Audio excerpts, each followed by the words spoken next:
প্রত্যাশার পারদ চড়ছিল সকাল থেকে।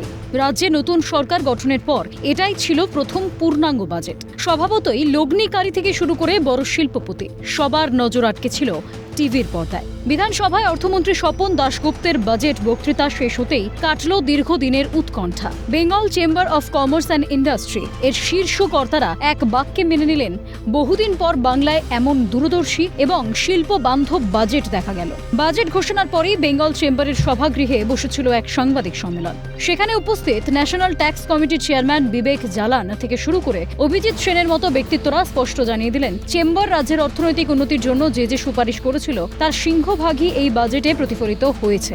বাংলার ক্ষুদ্র ও মাঝারি শিল্প যাতে বিশ্ব মঞ্চে প্রতিযোগিতায় টিকতে পারে তার জন্য নতুন ইন্ডাস্ট্রিয়াল পলিসি বা শিল্পনীতির ঘোষণা করেছেন অর্থমন্ত্রী। ন্যাশনাল ট্যাক্স কমিটির চেয়ারম্যান বিবেক জালান বলেন, আমরা দীর্ঘদিন ধরে এই দাবি জানিয়ে আসছিলাম।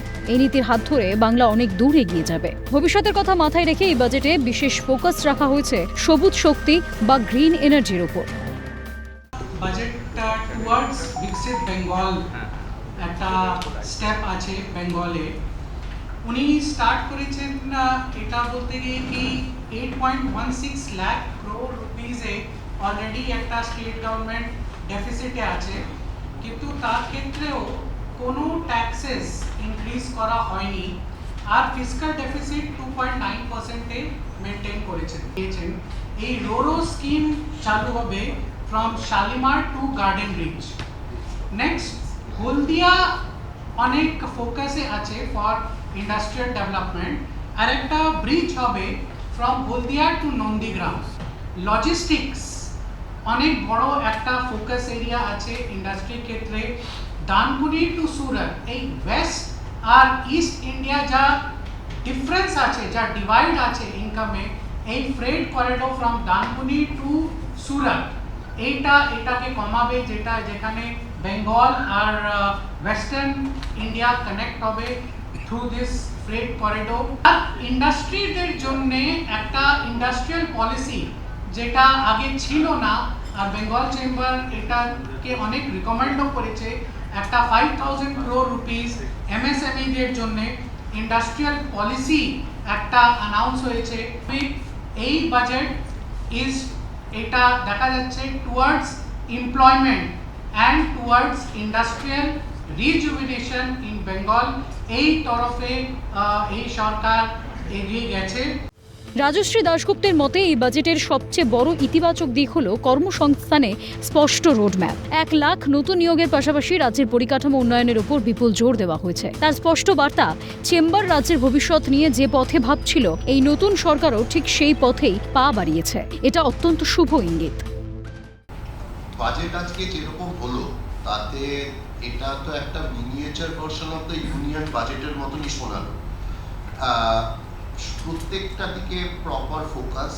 ইনফ্রাস্ট্রাকচার যতগুলো অ্যানাউন্স হয়েছে ইনফ্রাস্ট্রাকচার প্রজেক্ট, সেইগুলোতে হলে এমপ্লয়মেন্ট আরও বাড়বে। সো এমপ্লয়মেন্ট মানে ওয়ার্ক ইন বেঙ্গল, এই অ্যাসপেক্টটা দিকে অনেকটাই জোর দেওয়া হয়েছে। চেম্বার যেরকম ভাবছে বা চেম্বার যেদিকে চিন্তা ভাবনা করছে, আমরা সবাই মিলে স্টেটটাকে আরো আগে নিয়ে যাওয়ার জন্যে, আমাদের সরকার সেরকমই ভাবনা চিন্তা করছেন। আমাদের সরকার আমাদের মতন ভাবনা চিন্তা করছেন স্টেটটাকে আরো অনেক এগিয়ে নেওয়ার জন্য। সো খুব ভালো বাজেট, পপুলিস্ট বাজেট, মানে অনেকদিন পর আরো ভালো বাজেট পাওয়া।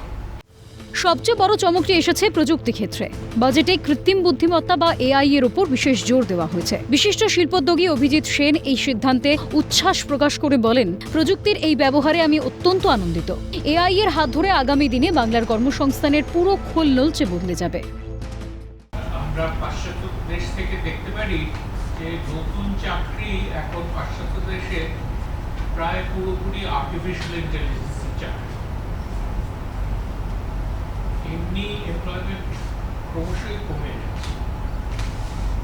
আগের সরকারে আমরা আর্টিফিশিয়াল ইন্টেলিজেন্সের উপর স্ট্রেসটা একেবারেই পাইনি, কিন্তু এবার বাজেটে যখন উনি ফাইন্যান্স মিনিস্টার বলেছেন যে আর্টিফিশিয়াল ইন্টেলিজেন্সের উপর আমরা স্ট্রেস দেব, অফুরন্ত অপরচুনিটি এখন পাওয়া যাচ্ছে। খুবই ভালো বাজেট। গরিব লোকেদের জন্য অনেক কিছু আছে, বেকার লোকেদের জন্য অনেক কিছু আছে, এবং তার সাথে সাথে ডেফিসিটটাও কমে যাচ্ছে। এটা সত্যিই বাঞ্ছনীয়। বিগত কয়েক বছরে শিক্ষাক্ষেত্রে যে খামতি তৈরি হয়েছে তা পূরণে বড় পদক্ষেপ নিয়েছে নতুন সরকার। ইনসেন্টিভটা আগে ইন্ডাস্ট্রিকে ডিমোটিভেট করার জন্য তুলে দেওয়া হয়েছিল, ওটা আবার ইন্ট্রোডিউস করেছে।